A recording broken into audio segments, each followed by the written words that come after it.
Yeah, the reception to Uncharted 2 obviously was thrilling. Nice.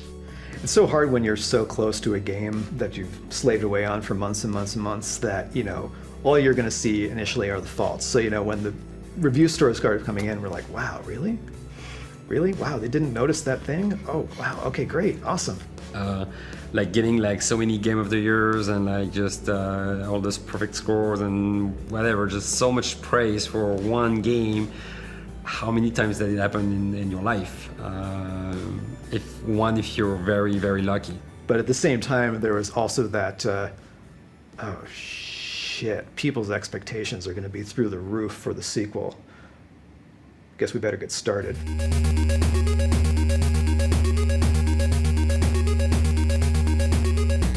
Okay, so we just wanted to go through everything now that we have everybody here and just sort of see where everything stands, because we had the marketing meeting last week. Everybody loves the direction of the trailer. Nobody had any real changes except for, you know, just make it look pretty and get it finished. So at this point, we're just going to try to start nailing down some of the details. We feel like people are interested in what we're going to do next.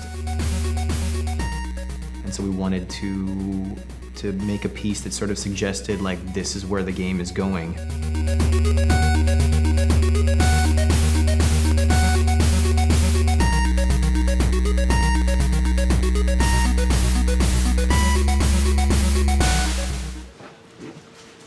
It's gonna be awesome! Obviously, the teaser is kind of a big deal, so a lot of my energy is going into that. But yeah, it's a little terrifying, to be honest. There's a lot more pressure now on us than I think there ever has been. So. Making Uncharted 3, there's a ton of pressure. It's a crushing amount of pressure, to be honest. And some of it's self-imposed and some of it's just naturally imposed by the circumstances. When you know that you've got a big fan base out there that's like waiting for any scrap of information and can't wait for the next game, I'll tell you, there's something to be said for just being under the radar and, you know, being kind of the dark horse that nobody's heard about yet. We want to meet and beat people's expectations, but I mean, frankly, we're just putting a lot of our own pressure on ourselves to do a better game than we did last time. We're never satisfied anyway, so it's like, yeah, pressure from the outside compared to what we have inside. Piece of cake. It's nothing. So you have to just have the faith that whatever instincts got you to this point will continue carrying you through as long as you keep listening to them. We've always done our mocap at other mocap studios, and now we have our own stage. It's kind of cool. Pretty rad. Yeah. Nolan. Have you guys seen this already? We showed this to you yesterday. Yeah, Caesar, yeah. Okay. It means 14 be careful what you wish for. Might just get you. What the hell does it mean? Just watching some YouTube stuff. Action. Uh-huh. Well, that's all real pretty, but what the hell does it mean in English? It means be careful what you wish for.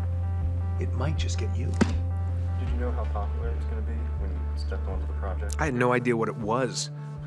I remember just going to the audition. I was just in one of those great moods, and here I am sliding on the thing and jumping, knocking over chairs, and I didn't care. I didn't know what it was. It's a TV show. I thought it was a voiceover job. I didn't really know, but I was just in a good mood. And then they hired me. I'm like, oh, great, whatever. And then we get into it, and you realize what it is, and you start going.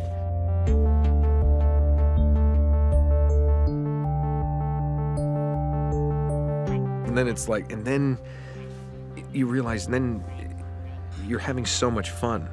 That was in perfect time. And I was given so much freedom. It was one of the first times in my career that I was given the freedom to really contribute and help create this character from my own personality. We're all kids in the sandbox, having a good time, playing. And that's why, you know, the old name of, the old title of actors was players. And that's what we're supposed to do. We're supposed to play like this is real.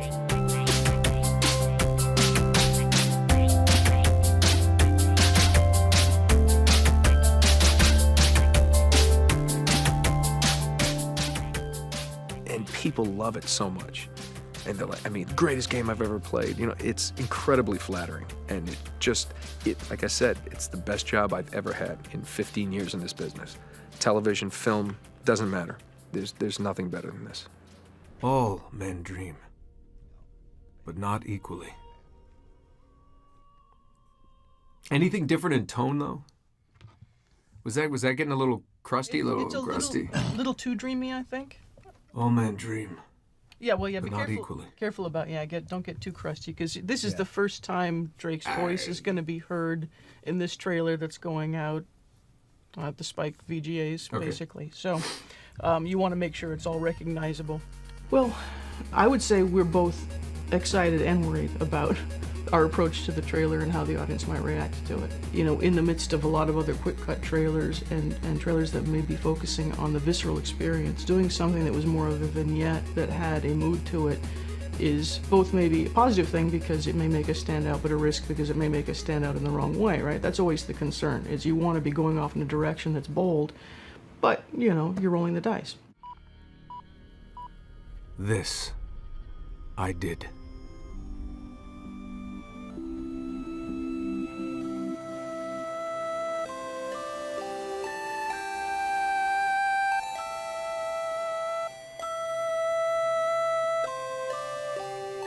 It's interesting because it's so yeah, Uncharted 2, big success, awesome, but we never made Uncharted 2 just for that. That was not what's driving us. Just I really hope like the fact we got so much success it didn't change us, and we're still true to ourselves. I want to just keep making games with passion and just coming to work every day and just make the game that we want to play, and that's pretty much it. What comes after that, we'll see. We'll see.